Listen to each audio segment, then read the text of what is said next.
Sa keto, ang tawag dito ay ELIXIR of youth. So, pampabata daw.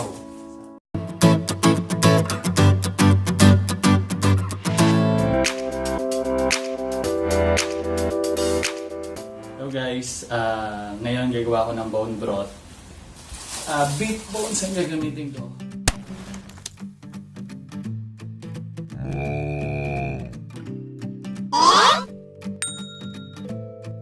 Dahil perfect to sa ngayong panahon na may bagyo at malamig.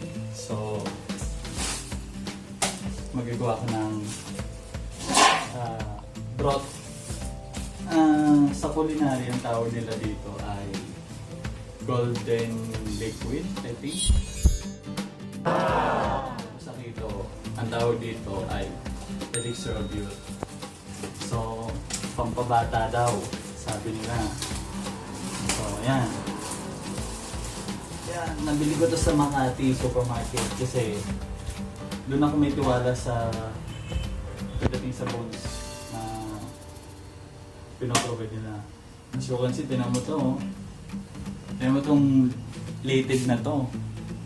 Pag to na-dissolve na, pwede mong gawing burger patty. Yan. First, hugasan ko muna siya. Dinefrost ko na siya eh. Freezer ko muna yan. Then dinefrost ko. Tamang wash lang. Hindi mo naman kailangan thoroughly na i-wash. Kasi papakita ko sa inyo kung anong next step or procedure. Hugas-hugas muna tayo.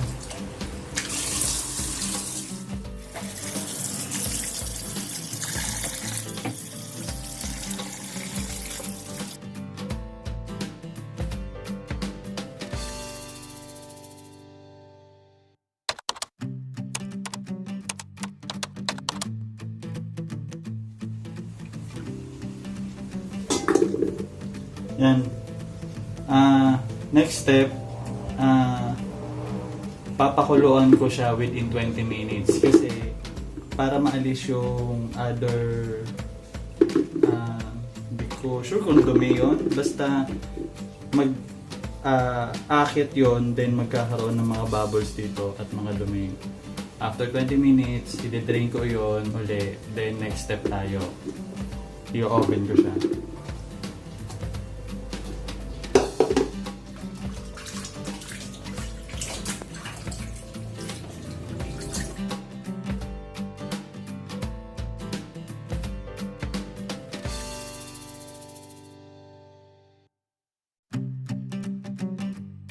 Ngayon, lagyan natin ng tubig.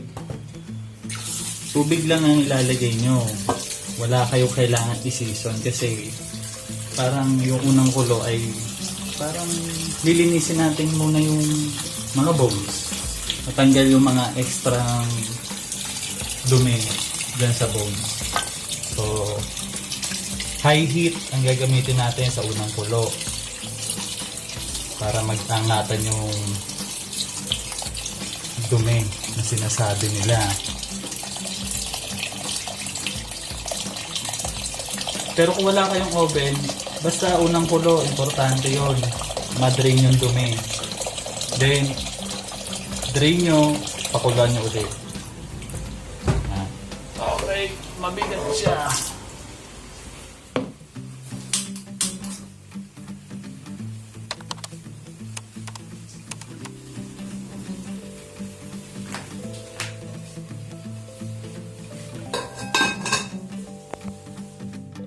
Okay guys, 20 minutes nang nakalipas. Siguro, di ko alam kung ano yung itsura nito, pero tingnan natin. Yan. Kita nyo? Parang greenish or ano, dumi. So yan ang kailangan natin i-drain. Lahat yan.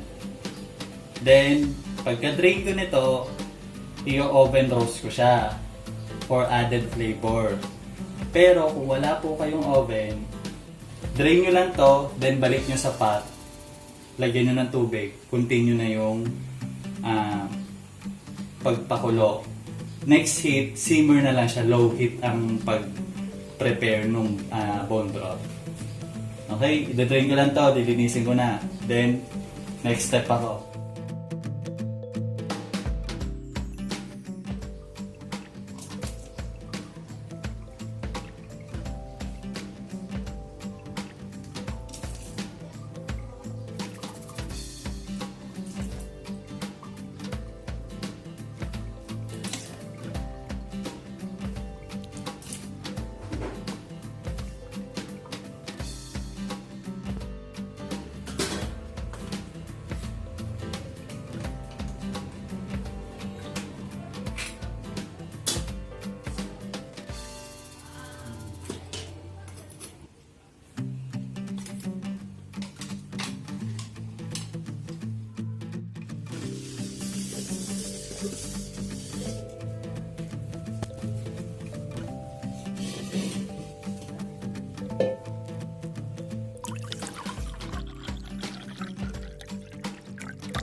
Next, preheat ko na yung oven ng 200 degrees Celsius.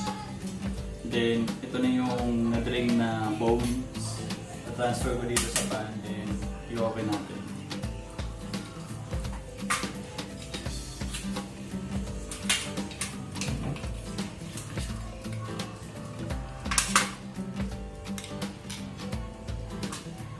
Ang oven time niya dito ay 15 minutes lang kada salang. So, fast pace to. Pagka ready mo na yung pot mo, lagay mo na doon. Lahat ng oil na matitira dito sa pan, isasalin niyo pa rin doon sa pot. Kasi sayang yung flavor at yung fat. Kaya ino-oven for additional bolder flavor ng beef. Ewan, ngayon ko pa lang din naman ito susubukan. Well, natin. Masarap na naman. Masubukan din. Kasi ang Pinoy style na ginagawa ko, pagkakulo, yun na, linis yung ibabaw, tuloy-tuloy lang. Kaya sa tingin ko, yung mga walang oven sa bahay, i-drain nyo lang yung unang kulo, then linisin nyo, then salang ulit. Kita nyo naman yung dumi kanina, di ba? Sa oven. Ayan. Siksikin natin kasi ang liit lang ng oven namin. Oven. Para ma-maximize ko yung load na may space pa.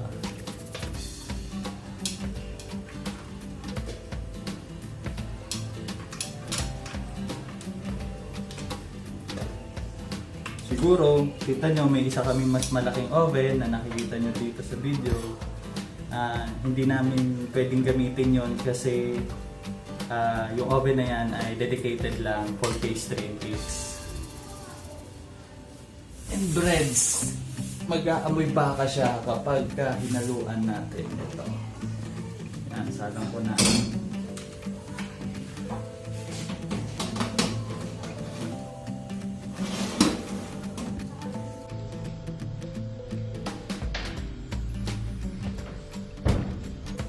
Timer natin 15 minutes sakto. Okay.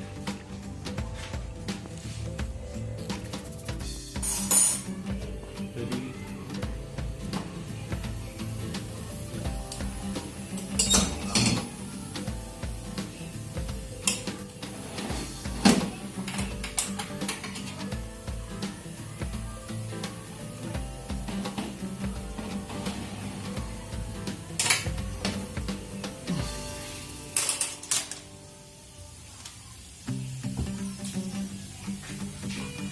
Yan ang first batch natin. Okay.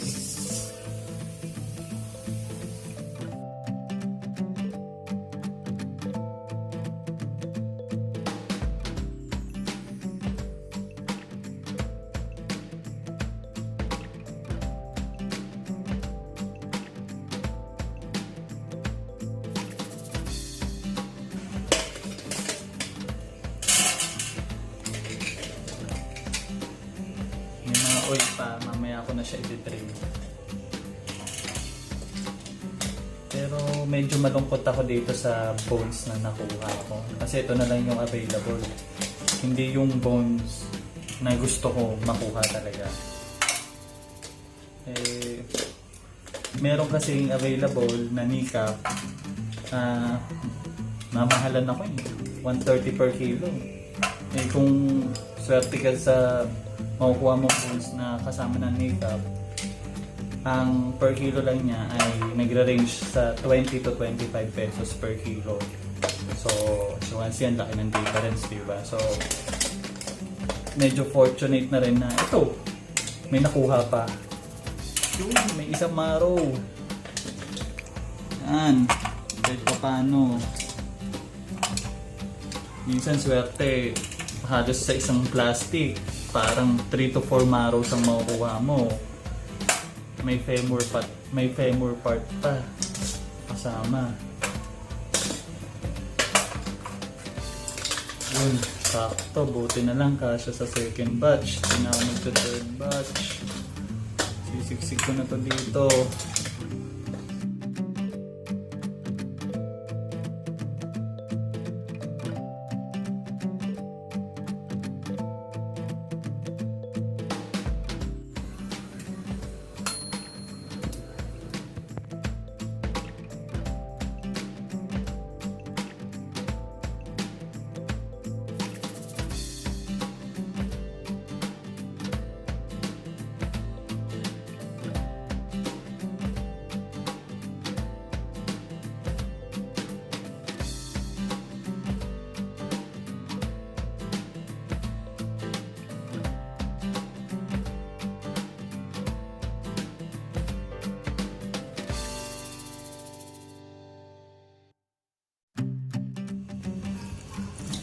Natin ng tubig.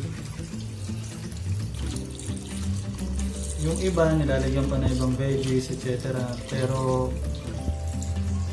na-try ko na yun, madaling mapanis or masira yung broth. So proven ko na mas long life yung broth kapag salt and apple cider vinegar lang nilalagay.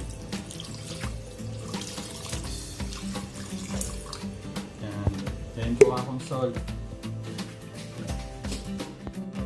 Pink Himalayan salt. Tansya lang to. Hindi ko talaga sure kung ilan. Siguro mga yan.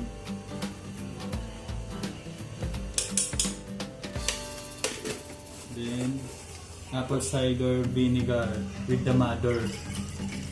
Tansya lang din. Oops!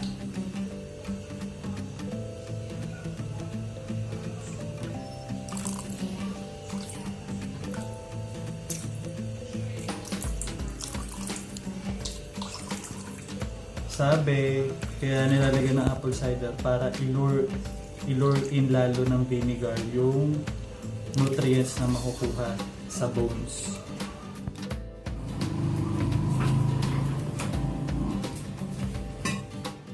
Yun, papakuluan na natin siya.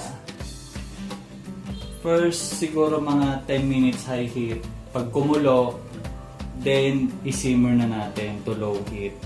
Yun na yun, magre-range na siya sa, depende sa inyo, 16 to 24 hours talaga ang cooking time niya, low heat only.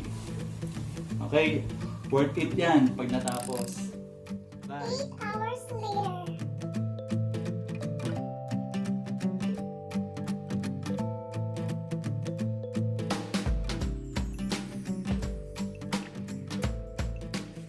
Morning guys, kaagisin ko lang.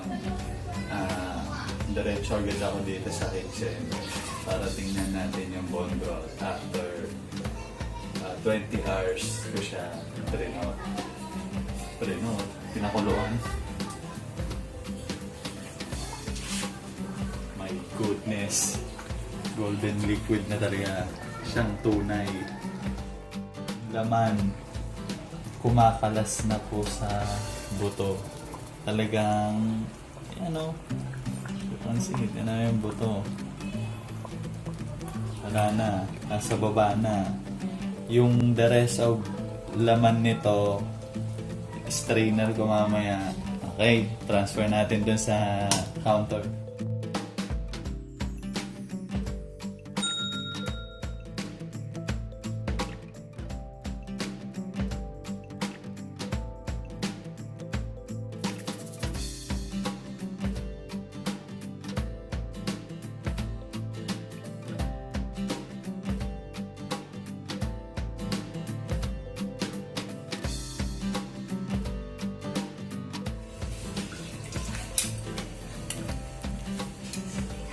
Almost done.